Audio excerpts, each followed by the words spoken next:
Recorded by Sebastian Medina. The Odyssey by Homer.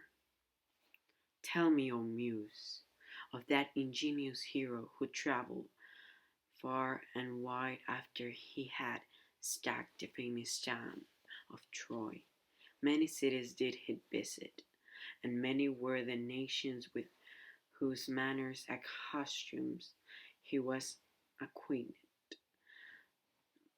Moreover, he suffered much by sea, while trying to save his own life and bring his men safely home. But do what he might, he could not save his men, for they perished through their own sheer folly in eating the cattle of the sun god Hyperion. So the god prevented them from ever reaching home. Tell me, too, about all the things, O daughter of Jove, from whatsoever source you may know them.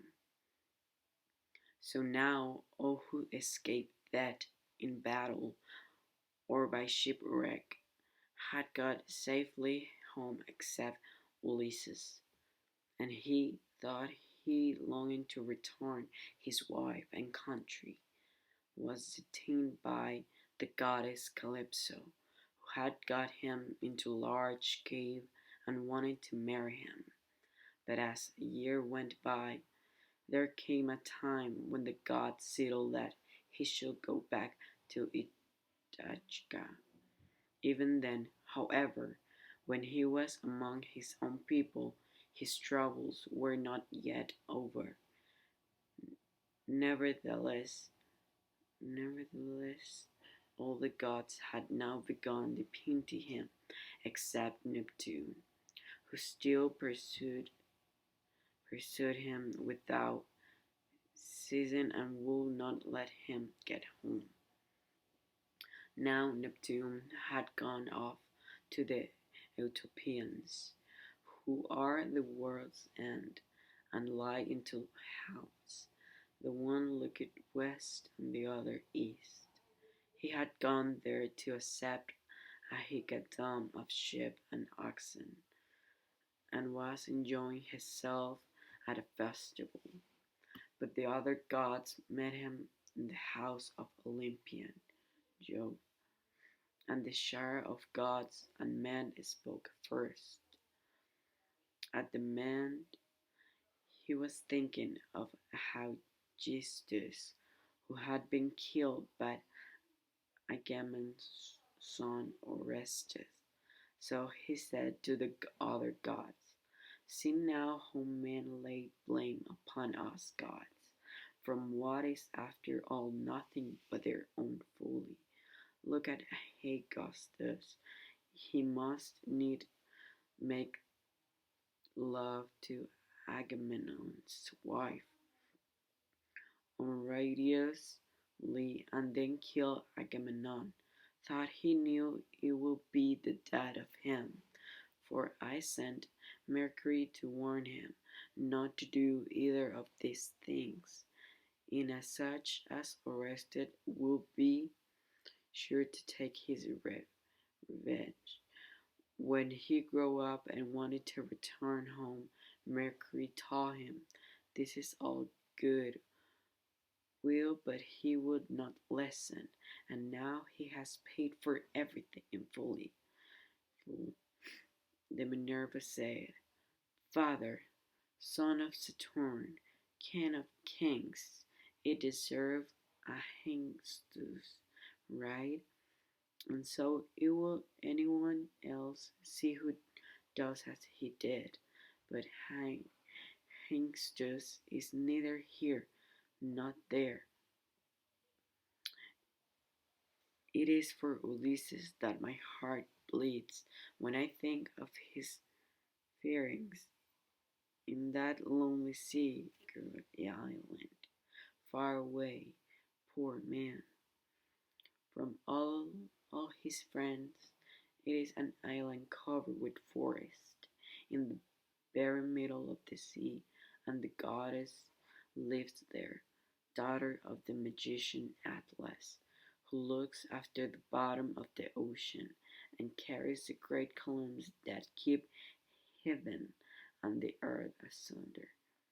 This daughter of Atlas had got hold of poor unhappy Ulysses, and keeps trying by every kind of blandishment to make him forget his home, so that he is tired of life and thinks of nothing but how he might once more the smoke of his own chimneys. You, sir, take no heed of this, and yet, when Ulysses was before Troy, did he not propitiate you with many a burnt sacrifice? Why should you keep on being so angry with him? And Job said, my child, what are you talking about? How can I forget Ulysses, that whom there is no more capable man on earth, nor more liberal in his offerings to the immortal gods that live in heaven? Bear in mind, however, that Neptune is still furious with Ulysses for having blinded an eye of Polyphemus, king of the Cyclops. Polyphemus is son to Neptune by the nymph Theusa, daughter to the sea king Phorcys. Therefore thought he will not kill Ulysses outright. He torments him by preventing him from getting home. Still, let us lay our heads together and see how we can help him to return.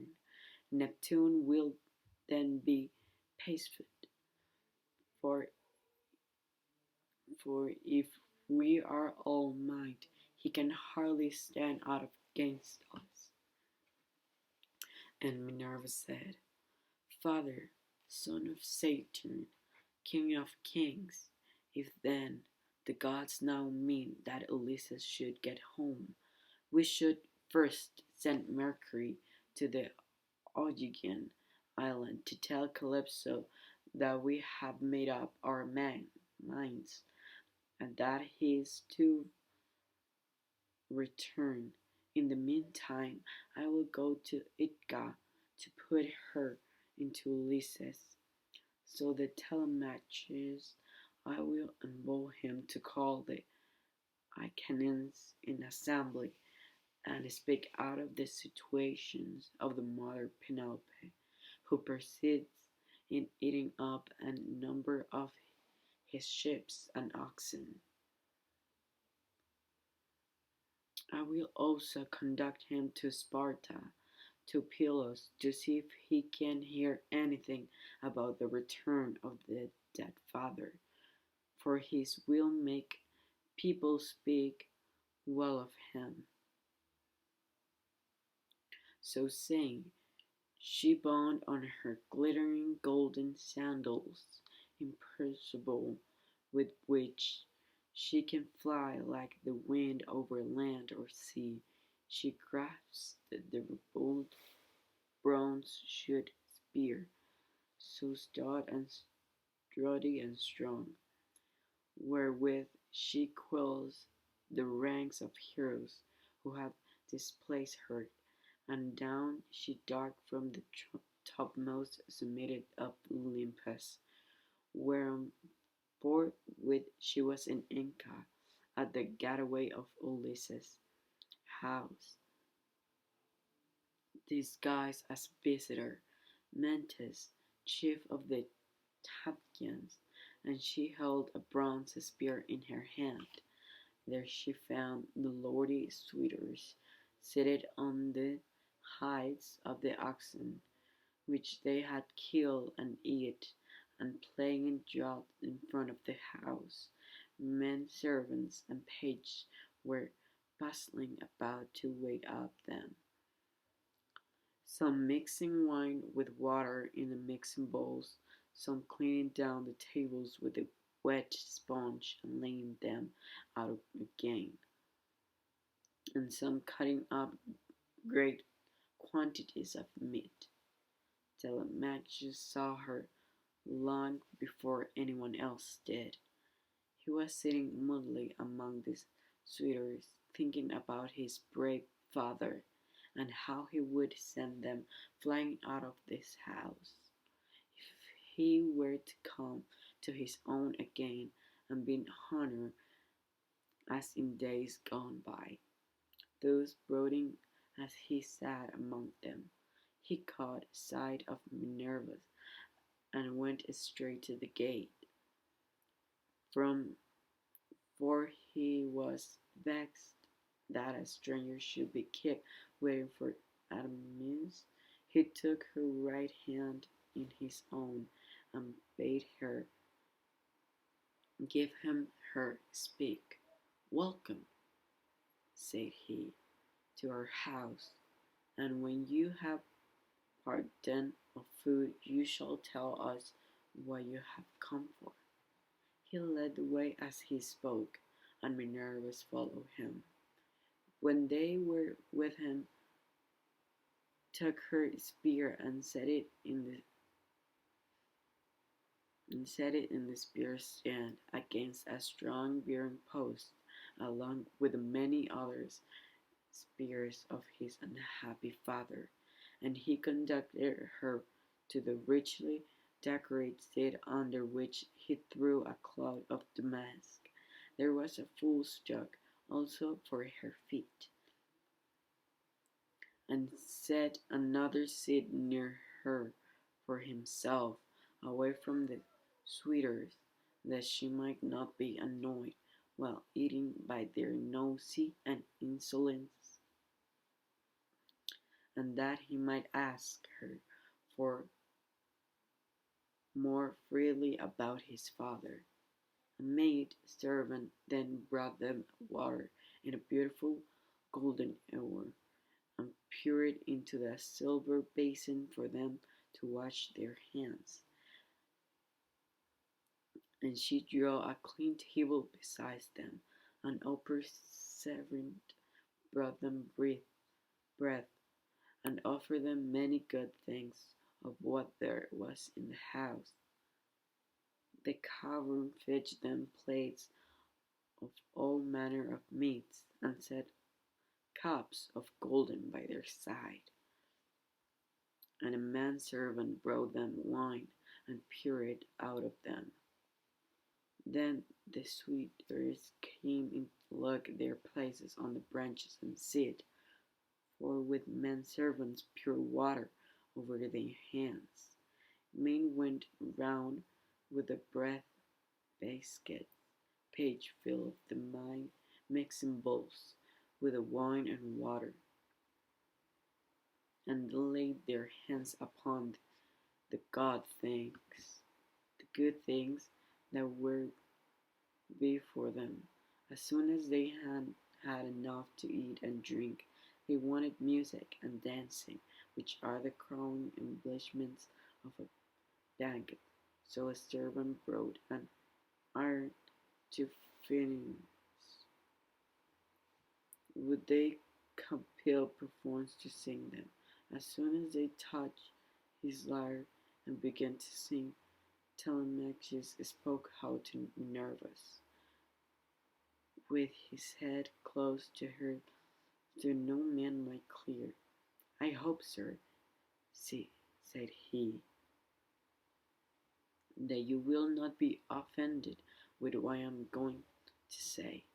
Singing comes cheap to those who do not pay for it, and all this is done at the cost of one whose bones lie running in the same wilderness or credit to power in the surf. If these men were to see my father come back to Ithaca, they would pray for longer legs rather than a longer purse, for money would not serve them. But he, alas, has fallen on a ill fate, and even when people do sometimes say that he is coming, we're not longer in Hedon. We shall never see him again. And now, sir, tell me and tell me the truth, who you are and where you come from. Tell me of your towns and parents, what manner of ship you came in, how your crew brought you to Ica, and what of you and what and of what nation they declare themselves to be. For you cannot have come by land. Tell me also truly, for I want to know. Are you a stranger to this house, or have you been here in my father's time? In the old days we had many visitors, for my father went about much of himself. And Minerva answered, I will tell you truly and particularly about it. I am Mentas, son of the Anclares, and I am king of the Tapians. I have come here with my ship and crew on a voyage to man for a forging tongue being bound for Temesa with a cargo of iron, and now shall bring back copper. As for my ship, it lies over yonder of the open country, away from the town, in the harbor, right thrown under the wooded mountain Nitrium. Our fathers were friends before us, as old Laertes will tell you. If you will go and ask him, they say, however, that he never comes to town now, and he lives by himself in the country, very hardly, with an old woman to look after him and get his dinner for him. When he comes in tried from pottering about his vineyard, they told me your father was at home again, and that was why I came. But it seems the gods are still keeping him back, for he's not dead yet, not on the mainland. It is more likely he is on some sea-girt island in mid-ocean, our prisoner among saves who are detained him against his will. I am not prophet and know very little about omens, but I speak as it borne in upon me from heaven, and assure you that he will not be away much longer, for he is man of such resource that even thought he were in chains of iron, he will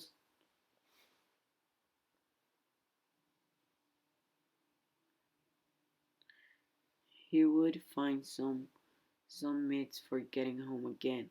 But tell me, and tell me true, can Ulysses really have such a fine looking fellow for a son? You're indeed wonderfully like him, about the head and eyes, from we were close friends before he set sail for Troy, where the flower of all the Argives went also. Since that time we have never either of us seen each other. My mother answered Telemachus, tell me I am son to Ulysses, but he is a wise child that knows his own father. Would that I were son to one who had grown old upon his own estates, for since you ask me, there is no more illustrated man under heaven than he who they tell me is my father. And Minerva said, there is no fear of you race dying out yet, while Penelope has such a fine son as you. but